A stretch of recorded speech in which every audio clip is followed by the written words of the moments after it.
ನಮಸ್ಕಾರ ಗೆಳೆಯರೆ, ಸೆಲ್ಫಿ ಕ್ಲಾಸಸ್ಗೆ ಸ್ವಾಗತ. ನಾನು ನಾಗರಾಜ್. ಬನ್ನಿ ಗೆಳೆಯರೆ, ಇವತ್ತಿನ ಕ್ಲಾಸ್ನ ಸ್ಟಾರ್ಟ್ ಮಾಡೋಣ. ಗೆಳೆಯರೆ, ಇವತ್ತಿನ ಕ್ಲಾಸ್ನ ಸ್ಟಾರ್ಟ್ ಮಾಡೋದಕ್ಕಿಂತ ಮುಂಚೆ ಇನ್ನೂ ಯಾರ್ಯಾರು ನಮ್ಮ ಚಾನಲ್ನ ಸಬ್ಸ್ಕ್ರೈಬ್ ಮಾಡಿಲ್ಲ, ಲೈಕ್ ಮಾಡಿ, ಶೇರ್ ಮಾಡಿ, ಸಬ್ಸ್ಕ್ರೈಬ್ ಮಾಡೋದನ್ನ ಮರಿಬೇಡಿ. ಬೆಲ್ ಬಟನ್ನ ಒತ್ತಿ ಗೆಳೆಯರೆ, ಯಾಕಂದರೆ ನಾವು ಅಪ್ಲೋಡ್ ಮಾಡುವಂಥ ವೀಡಿಯೋಗಳ ನೋಟಿಫಿಕೇಶನ್ ತಮಗೆ ಬರ್ತಾ ಇರುತ್ತೆ. ಅದೇ ರೀತಿ ಈ ಹಿಂದೆ ಕೂಡ ನಾವು ವೀಡಿಯೋಗಳನ್ನು ಅಪ್ಲೋಡ್ ಮಾಡಿದ್ದೀವಿ. ಅಪ್ಲೋಡ್ ಮಾಡಿರೋ ವೀಡಿಯೋಗಳ ಲಿಂಕ್ಗಳನ್ನು ಕೆಳಗಡೆ ಡಿಸ್ಕ್ರಿಪ್ಷನ್ ಬಾಕ್ಸಲ್ಲಿ ಕೊಟ್ಟಿದ್ದೀನಿ, ನೋಡಿ ಚೆಕ್ ಮಾಡ್ಕೊಳ್ಳಿ. ಬನ್ನಿ ಹಾಗಾದರೆ ಸ್ಟಾರ್ಟ್ ಮಾಡೋಣ. ಗೆಳೆಯರೆ, ಇವತ್ತಿನ ಕ್ಲಾಸ್ ಭಾರತದ ಮೇಲೆ ವಿದೇಶಿಯರ ದಾಳಿಯನ್ನು ನಾವು ನೋಡ್ತಾ ಇದ್ದೀವಿ. ಈ ಹಿಂದಿನ ಕ್ಲಾಸ್ಗಳಲ್ಲಿ ನಾವು ಹೊಸ ಧರ್ಮಗಳ ಉದಯ, ಅದರಲ್ಲಿ ಬೌದ್ಧ ಧರ್ಮ ಮತ್ತು ಜೈನ ಧರ್ಮವನ್ನು ನೋಡಿದ್ವಿ. ತದನಂತರ ಮಹಾಜನಪದಗಳನ್ನು ನೋಡಿದ್ವಿ. ಅದರ ನೆಕ್ಸ್ಟ್ ಕ್ಲಾಸ್ ಬಂದುಬಿಟ್ಟು ಗಣರಾಜ್ಯಗಳನ್ನು ನೋಡಿದ್ವಿ. ಇವಾಗ ನಾವು ಭಾರತದ ಮೇಲೆ ವಿದೇಶಿಯರ ದಾಳಿಯನ್ನು ನೋಡ್ತಾ ಇದ್ದೀವಿ. ಬನ್ನಿ ಹಾಗಾದರೆ ಸ್ಟಾರ್ಟ್ ಮಾಡೋಣ. ನಮ್ಮ ಭಾರತದ ಮೇಲೆ ಯಾರ್ಯಾರು ದಾಳಿ ಮಾಡಿದ್ರು, ಯಾವ ರೀತಿ ದಾಳಿ ಮಾಡಿದ್ರು, ಮೊದಲಿಗೆ ನಮ್ಮ ಭಾರತದ ಮೇಲೆ ದಾಳಿ ಮಾಡಿದಂಥವ್ರು ಯಾರು ಅಂತ ನಾವು ನೋಡೋಣ. ಬನ್ನಿ ಹಾಗಾದರೆ ಸ್ಟಾರ್ಟ್ ಮಾಡೋಣ. ಗೆಳೆಯರೆ, ಭಾರತದ ಮೇಲೆ ವಿದೇಶಿಯರ ದಾಳಿ. ಮೊದಲು ಫಸ್ಟ್ ಒನ್, ಭಾರತದ ಮೇಲೆ ದಾಳಿ ಮಾಡಿದ ಮೊದಲ ವಿದೇಶಿಯರು ಯಾರಂದರೆ ಅವರು ಪರ್ಷಿಯನ್ನರು. ನೆನಪಿರಲಿ, ಭಾರತದ ಮೇಲೆ ದಾಳಿ ಮಾಡಿದ ಮೊದಲ ವಿದೇಶಿಯರು ಪರ್ಷಿಯನ್ನರು. ಪಾಯಿಂಟ್ ನಂಬರ್ 2, ಕ್ರಿಸ್ತಪೂರ್ವ 515ರಲ್ಲಿ ಭಾರತದ ಮೇಲೆ ಪರ್ಷಿಯಾದ ಅಖಿಮೆನಿಡ್ ಸಾಮ್ರಾಜ್ಯದ ಡೇರಿಯಸ್ ದಾಳಿ ಮಾಡಿದ ಸ್ಥಳ ಹರಪ್ಪ. ಹರಪ್ಪ ನಗರದ ಮೇಲೆ ಕ್ರಿಸ್ತಪೂರ್ವ 515ರಲ್ಲಿ ಪರ್ಷಿಯಾದ ಅಖಿಮೆನಿಡ್ ಸಾಮ್ರಾಜ್ಯದ ಡೇರಿಯಸ್ ಎನ್ನುವನು ದಾಳಿಯನ್ನು ಮಾಡ್ತಾನೆ. ಯಾವಾಗ? 5ನೇ ಶತಮಾನ, ಕ್ರಿಸ್ತಪೂರ್ವ 5ನೇ ಶತಮಾನ. ಓಕೆ. ಪಾಯಿಂಟ್ ನಂಬರ್ 3, ಭಾರತದ ಮೇಲೆ ಪರ್ಷಿಯನ್ನರ ದಾಳಿಯಿಂದಾಗಿ ಖರೋಷ್ಠಿ ಲಿಪಿ ಬೆಳವಣಿಗೆಯಾಯಿತು. ಎಲ್ಲಿ? ಭಾರತದಲ್ಲಿ. ಓಕೆ. ಪಾಯಿಂಟ್ ನಂಬರ್ 4, ಪರ್ಷಿಯಾದ ಜೊರಾಸ್ಟ್ರಿಯನ್ ಧರ್ಮದ ಮೇಲೆ ಬೌದ್ಧ ಧರ್ಮವು ಪ್ರಭಾವ ಬೀರಿತು. ಸೊ ಪರ್ಷಿಯಾದಲ್ಲಿರುವಂಥ ಧರ್ಮ ಯಾವುದು? ಜೊರಾಸ್ಟ್ರಿಯನ್ ಧರ್ಮ. ಆ ಜೊರಾಸ್ಟ್ರಿಯನ್ ಧರ್ಮದ ಮೇಲೆ ಬೌದ್ಧ ಧರ್ಮದ ಪ್ರಭಾವ ಬೀರ್ತು. ಯಾವಾಗ? ಕ್ರಿಸ್ತಪೂರ್ವ 515ರಲ್ಲಿ. ಓಕೆ. ಪಾಯಿಂಟ್ ನಂಬರ್ 5, ಕ್ರಿಸ್ತಪೂರ್ವ 331ರಲ್ಲಿ 3ನೇ ಡೇರಿಯಸ್ನನ್ನು ಸೋಲಿಸಿದ ಗ್ರೀಕರು ಪಶ್ಚಿಮ ಏಷ್ಯಾದ ಇರಾನ್, ಇರಾಕ್ ಮತ್ತು ಭಾರತವನ್ನು ವಶಪಡಿಸಿಕೊಂಡ್ರು. ಯಾವಾಗ? ಕ್ರಿಸ್ತಪೂರ್ವ 331ರಲ್ಲಿ ಅಂತ ಹೇಳಲಾಗತ್ತೆ. ಗೆಳೆಯರೆ, ಕ್ರಿಸ್ತಪೂರ್ವ 331ರಲ್ಲಿ 3ನೇ ಡೇರಿಯಸ್ನನ್ನು ಸೋಲಿಸಿ ಗ್ರೀಕರು ಪಶ್ಚಿಮ ಏಷ್ಯಾದ ಇರಾನ್, ಇರಾಕ್ ಮತ್ತು ಭಾರತವನ್ನು ವಶಪಡಿಸ್ಕೊಳ್ತಾರೆ. ಆದರೆ ಭಾರತದ ಮೇಲೆ ಡೈರೆಕ್ಟಾಗಿ ಮೊದಲ ಬಾರಿಗೆ ದಾಳಿ ಮಾಡಿದವರು ಪರ್ಷಿಯನ್ನರು. ನೆನಪಿರ್ಲಿ ಗೆಳೆಯರೆ. Okay. Next point, Cyrus. Next ಯಾರು ಬರ್ತಾರೆ? ಸೈರಸ್ ಬರ್ತಾರೆ. ಸೊ ಸೈರಸನ್ನು ನಾವು ನೋಡ್ತೀವಿ ಇವಾಗ. ಸೈರಸ್ ಕ್ರಿಸ್ತಪೂರ್ವ 558ರಿಂದ 530 ಅಂತ ಹೇಳಲಾಗತ್ತೆ ಸೈರಸ್ನ ಆಳ್ವಿಕೆ. ಪಾಯಿಂಟ್ ನಂಬರ್ 1, ಪರ್ಷಿಯಾದ ಸೈರಸ್ ಭಾರತದ ಮೇಲೆ ದಾಳಿ ಮಾಡಿದ ಮೊದಲ ರಾಜ. ಗೆಳೆಯರೆ, ಈ ಹಿಂದೆ ನಾನು ಹೇಳಿದ್ದೆ ನಿಮಗೆ, ಭಾರತದ ಮೇಲೆ ಮೊದಲಿಗೆ ದಾಳಿ ಮಾಡಿದಂಥ ವಿದೇಶಿಯನ್ನರು ಪರ್ಷಿಯನ್ನರು. ಆದರೆ ಪರ್ಷಿಯಾದ ಸೈರಸ್ ಬಂದ್ಬಿಟ್ಟು ಭಾರತದ ಮೇಲೆ ದಾಳಿ ಮಾಡಿದ ಮೊದಲ ರಾಜ ಅಂತ ಹೇಳಲಾಗತ್ತೆ. ಎರಡನೇದ್ದು, ಸೈರಸ್ ಪಶ್ಚಿಮ ಏಷ್ಯಾದ ಭಾಗಗಳನ್ನು ಒಟ್ಟುಗೂಡಿಸಿ ಅಖೇಮಿಯನ್ ಚಕ್ರಾಧಿಪತ್ಯವನ್ನು ಸ್ಥಾಪನೆಯನ್ನು ಮಾಡ್ತಾನೆ. ಯಾವಾಗ? ಕ್ರಿಸ್ತಪೂರ್ವ 558ರಿಂದ 530 ಕಾಲಘಟ್ಟದಲ್ಲಿ. ಪಾಯಿಂಟ್ ನಂಬರ್ 3, ಸೈರಸ್ ಗಾಂಧಾರದ ಅರಸ ಪುಕ್ಕುಸಾತಿ ಎಂಬ ಅರಸನನ್ನು ಸೋಲಿಸ್ತಾನೆ. ಗೆಳೆಯರೆ, ಸೈರಸ್ ಬಂದ್ಬಿಟ್ಟು ಗಾಂಧಾರದ ಅರಸ. ಅವಾಗ ಭಾರತದಲ್ಲಿ ಗಾಂಧಾರ ಅನ್ನೋ ಏನು ಪ್ರದೇಶ ಇತ್ತು, ಆ ಪ್ರದೇಶದಲ್ಲಿ ಆಳ್ವಿಕೆ ನಡೆಸ್ತಾ ಇದ್ದ ಅರಸ ಪುಕ್ಕುಸಾತಿಯನ್ನು ಸೈರಸ್ ಸೋಲಿಸಿ ಆ ಪ್ರದೇಶಗಳನ್ನು ತನ್ನಲ್ಲಿ ತೆಗೆದುಕೊಳ್ತಾನೆ. ಓಕೆ. ತದನಂತರ ಬರುವವನು ಡೇರಿಯಸ್. ಡೇರಿಯಸ್ ಕ್ರಿಸ್ತಪೂರ್ವ 522ರಿಂದ 486ರವರೆಗೆ ಆಳ್ವಿಕೆಯನ್ನು ಮಾಡ್ತಾನೆ. ಪಾಯಿಂಟ್ ನಂಬರ್ 1, ಡೇರಿಯಸ್ ಸೈರಸ್ನ ಉತ್ತರ ಅಧಿಕಾರಿಗಳಲ್ಲಿ ಪ್ರಮುಖ ವ್ಯಕ್ತಿ. ಯಾರು? ಸೈರಸ್ನ ನಂತರ ಬರುವಂಥ ಡೇರಿಯಸ್ ಬಂದ್ಬಿಟ್ಟು ಸೈರಸ್ನ ಉತ್ತರ ಅಧಿಕಾರಿಗಳಲ್ಲಿ ಪ್ರಮುಖ ವ್ಯಕ್ತಿ ಅಂತ ಹೇಳಲಾಗತ್ತೆ. ಪಾಯಿಂಟ್ ನಂಬರ್ 2, ಡೇರಿಯಸ್ ಮೊದಲ ಹೆಸರು ಬಂದ್ಬಿಟ್ಟು ದಾರಾ. ನೆನಪಿರ್ಲಿ. ನೆಕ್ಸ್ಟ್, ಡೇರಿಯಸ್ನ ನಂತರ ಯಾರು ಬರ್ತಾರೆ? ಕ್ಸರ್ಕ್ಸಸ್ ಬಂದ್ಬಿಟ್ಟು ಡೇರಿಯಸ್ನ ನಂತರ ಬರ್ತಾನೆ. ಕ್ರಿಸ್ತಪೂರ್ವ 486ರಿಂದ 465ರಲ್ಲಿ. ಪಾಯಿಂಟ್ ನಂಬರ್ 1, ಕ್ಸರ್ಕ್ಸಸ್ 1ನೇ ಡೇರಿಯಸ್ನ ಮಗ ಇವನು. ಪಾಯಿಂಟ್ ನಂಬರ್ 2, ಇವನ ಸೈನ್ಯದಲ್ಲಿ ಬಹಳಷ್ಟು ಸೈನಿಕರು ಭಾರತೀಯರು ಇದ್ದರು. ಇವರನ್ನು ಗಾಂಧಾರಿಯನ್ನರು ಎಂದು ಕರೀತಾ ಇದ್ರು ಗೆಳೆಯರೆ. ಓಕೆ. ನೆಕ್ಸ್ಟ್ ನಾವು ನೋಡ್ತಾ ಇರೋದು ಭಾರತದ ಮೇಲೆ ಗ್ರೀಕರ ದಾಳಿಯನ್ನು ನೋಡ್ತೀವಿ. ಇಷ್ಟೊತ್ತು ಪರ್ಷಿಯನ್ನರು ದಾಳಿ ಮಾಡಿದ್ರು, ಈಗ ಗ್ರೀಕರು ದಾಳಿ ಮಾಡ್ತಾರೆ. ಸೊ ಅದನ್ನು ನೋಡೋಣ ಬನ್ನಿ ಗೆಳೆಯರು. ಓಕೆ, ಭಾರತದ ಮೇಲೆ ಗ್ರೀಕರ ದಾಳಿ. ಮೆಸಿಡೋನಿಯಾ ಸಾಮ್ರಾಜ್ಯ, ದಿ ಗ್ರೇಟ್ ಅಲೆಕ್ಸಾಂಡರ್ ಬರ್ತಾನೆ ಗೆಳೆಯರೆ. ಮೆಸಿಡೋನಿಯಾ ಸಾಮ್ರಾಜ್ಯದಲ್ಲಿ ದಿ ಗ್ರೇಟ್ ಅಲೆಕ್ಸಾಂಡರ್ ಬರ್ತಾನೆ. ಯಾವಾಗ? ಕ್ರಿಸ್ತಪೂರ್ವ 336ರಿಂದ 323ರ ಕಾಲಘಟ್ಟದಲ್ಲಿ. ಓಕೆ, ದಿ ಗ್ರೇಟ್ ಅಲೆಕ್ಸಾಂಡರ್ ಅಂತ ಕರೀತಾರೆ. ಯಾಕಂದರೆ ಜಗತ್ತನ್ನೇ ಗೆಲ್ಲಲು ಹೊರಟವನು ಜಗತ್ತನ್ನು ಗೆಲ್ಲಲಾಗಲಿಲ್ಲ. ಬರಿಗೈಯಿಂದ ತನ್ನ ಚಿಕ್ಕ ವಯಸ್ಸಿನಲ್ಲೇ ಅವನು ಸಾವನ್ನ ಅಪ್ತಾನೆ ಒಂದು ರೋಗದಿಂದ. ಓಕೆ, ಜಗತ್ತನ್ನೇ ಗೆಲ್ಲಕ್ಕೆ ಹೊರಟವನು ತನ್ನನ್ನು ತಾನು ಗೆಲ್ಲಕ್ಕಾಗಲಿಲ್ಲ. ಈ ಮಾತನ್ನು ನೆನ್ಪಿಟ್ಕೊಳ್ಳಿ, ಯಾಕಂತ ನಾನು ಮುಂದೆ ಹೇಳ್ತೀನಿ. ದ ಗ್ರೇಟ್ ಅಲೆಕ್ಸಾಂಡರ್ ಕ್ರಿಸ್ತಪೂರ್ವ 336ರಿಂದ 323 ಇವನ ಆಳ್ವಿಕೆ ಕಾಲ. ಒಂದನೇದು ಪಾಯಿಂಟ್ ನಂಬರ್ 1, ಹೈಡಾಸ್ಪಸ್ ಕದನ ಗೆಳೆಯರೆ. ಇದನ್ನು ಝೀಲಂ ಕದನ ಅಂತ, ಝೀಲಂ ನದಿ ಕದನ ಅಂತ ಕೂಡ ಕರೀತಾರೆ. ಇದೊಂದು ಇಂಪಾರ್ಟೆಂಟ್, ಇದು ನೋಟ್ ಮಾಡ್ಕೊಳ್ಳಿ. ಹೈಡಾಸ್ಪಸ್ ಕದನ ಅಥವಾ ಝೀಲಂ ಕದನವು ಅಲೆಕ್ಸಾಂಡರ್ ಮತ್ತು ಪುರುರವ ಅಥವಾ ಪೌರವದ ನಡುವೆ ನಡೆಯುತ್ತೆ. ಪಾಯಿಂಟ್ ನಂಬರ್ 2, ಅಲೆಕ್ಸಾಂಡರ್ ದಾಳಿಯನ್ನು ಪ್ರತಿರೋಧಿಸಿದ ಭಾರತದ ಅರಸ ಯಾರಪ್ಪ ಅಂದರೆ ಅವನು ಪೋರಸ್.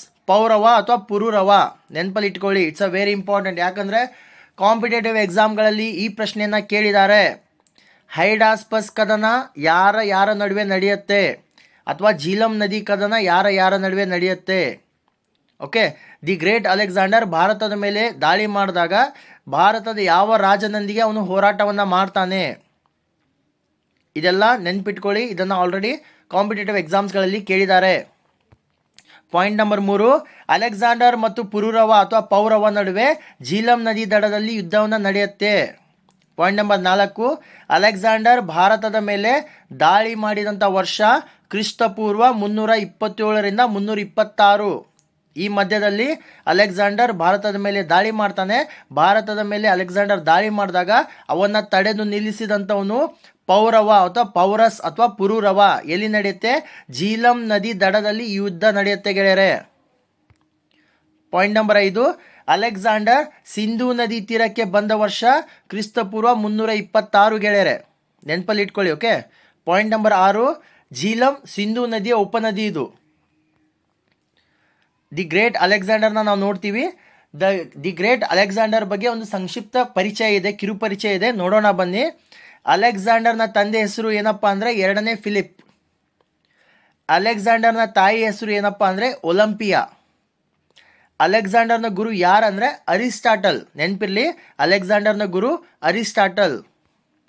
ನೆಕ್ಸ್ಟ್ ಪಾಯಿಂಟ್ನಲ್ಲಿ ಅಲೆಕ್ಸಾಂಡರ್ 35,000 ಸೈನಿಕರೊಂದಿಗೆ ಪರ್ಷಿಯಾ ಸಾಮ್ರಾಜ್ಯದ ಮೇಲೆ ದಾಳಿ ಮಾಡಿ ಅವರನ್ನು ಸೋಲಿಸಿ, ನಂತರ ಈಜಿಪ್ಟನ್ನು ಸೋಲಿಸಿ ನೈಲ್ ನದಿಯ ಮುಖಜ ಭೂಮಿಯಲ್ಲಿ ಅಲೆಕ್ಸಾಂಡ್ರಿಯಾ ಎಂಬ ನಗರವನ್ನು ನಿರ್ಮಾಣವನ್ನು ಮಾಡ್ತಾನೆ ಗೆಳೆಯರೆ. ದಿ ಗ್ರೇಟ್ ಅಲೆಕ್ಸಾಂಡರ್ ಯಾವ ನಗರವನ್ನು ನಿರ್ಮಾಣ ಮಾಡ್ತಾನೆ ಅಂದರೆ ಅಲೆಕ್ಸಾಂಡ್ರಿಯಾ ಅನ್ನುವಂಥ ನಗರವನ್ನು ನಿರ್ಮಾಣ ಮಾಡ್ತಾನೆ. ಈ ನಗರ ಎಲ್ಲಿ ಸ್ಥಾಪನೆ ಎಲ್ಲಿ ನಿರ್ಮಾಣ ಮಾಡ್ತಾನೆ ಅಂದರೆ ಈಜಿಪ್ಟ್ನ ನೈಲ್ ನದಿಯ ಮುಖಜ ಭೂಮಿಯಲ್ಲಿ ಈ ಒಂದು ಯಾವುದು ಅಲೆಕ್ಸಾಂಡ್ರಿಯಾ ಅನ್ನುವಂಥ ನಗರವನ್ನು ನಿರ್ಮಾಣ ಮಾಡ್ತಾನೆ. ಇದನ್ನು ಕಾಂಪಿಟೇಟಿವ್ ಎಕ್ಸಾಮ್ಗಳಲ್ಲಿ ಕೇಳಿದ್ದಾರೆ.